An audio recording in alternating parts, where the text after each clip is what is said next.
Hey guys, this is JRPG Console. I want to take the time out today to talk about video game reviews because I think it's something I wanted to cover for a little bit. Unfortunately, I couldn't cover it at the time.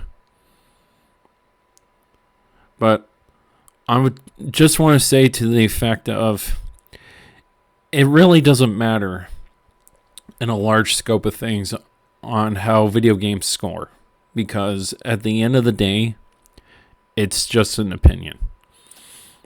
And I'm sorry, I hate to say it, Metacritic should never be used as a source to justify game purchases and check them out in most cases.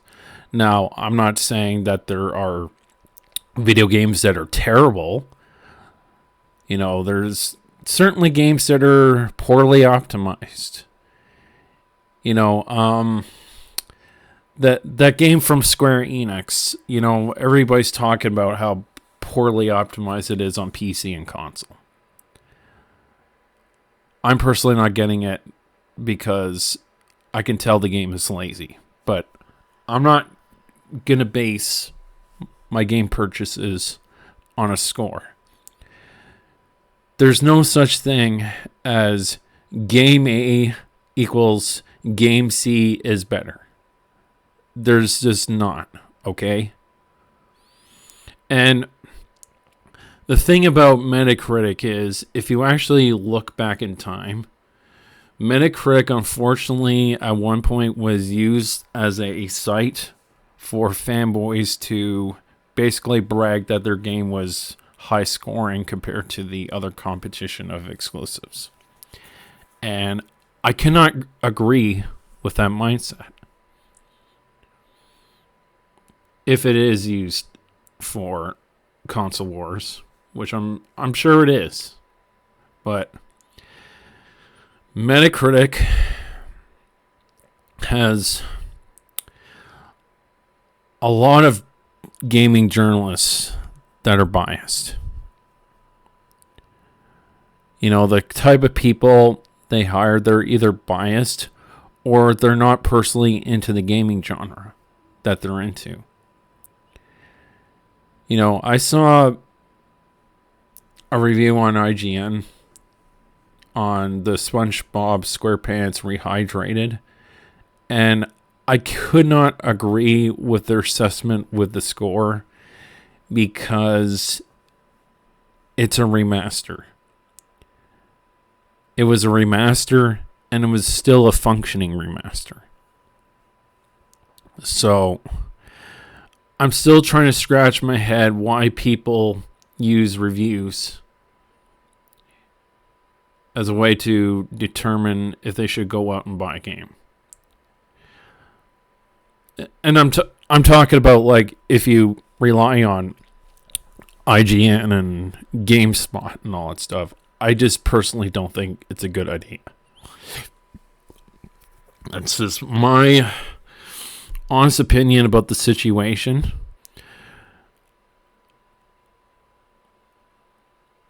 I didn't buy the Callisto Protocol, but not because of reviews. I bought it because, well, I didn't technically buy it. It was a gift, so technically I didn't spend my own money. But I still wanted the game because it looked fun. I just didn't want to shell out the money for it because I feel like it wasn't worth it personally to me. And I still hold that the Callisto Protocol definitely was not worth $70. It's definitely a lot better if you get it at a cheaper discount. If you get it for like 20-30%, then I would say that's the time to check it out. But in general, I just have a major problem when people rely on GameSpot and IGN and Metacritic, and they potentially miss out on a game because the game publishers didn't pay these reviewers to highly praise the game. You know, like, I just don't think in modern era when it comes to gaming that people should rely on review scores anymore. I think that philosophy needs to die out, and people just need to just go out and take a risk. You know, go out, take a risk. I'm not saying that you should just willy-nilly drop your money. You know, I think people should find independent YouTubers that actually have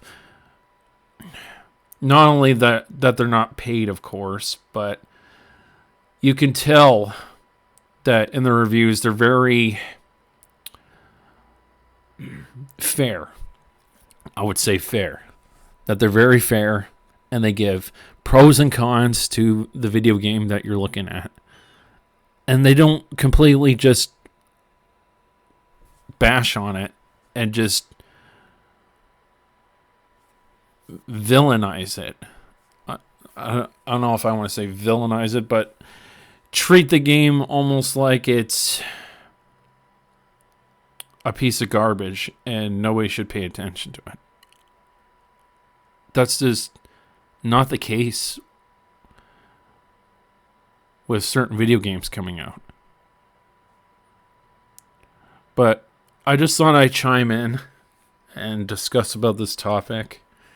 And I want you to let me know in the comment section if you feel the same about Metacritic, because I've had a huge issue with Metacritic since the PS3 generation. That's how far back I had a problem with Metacritic.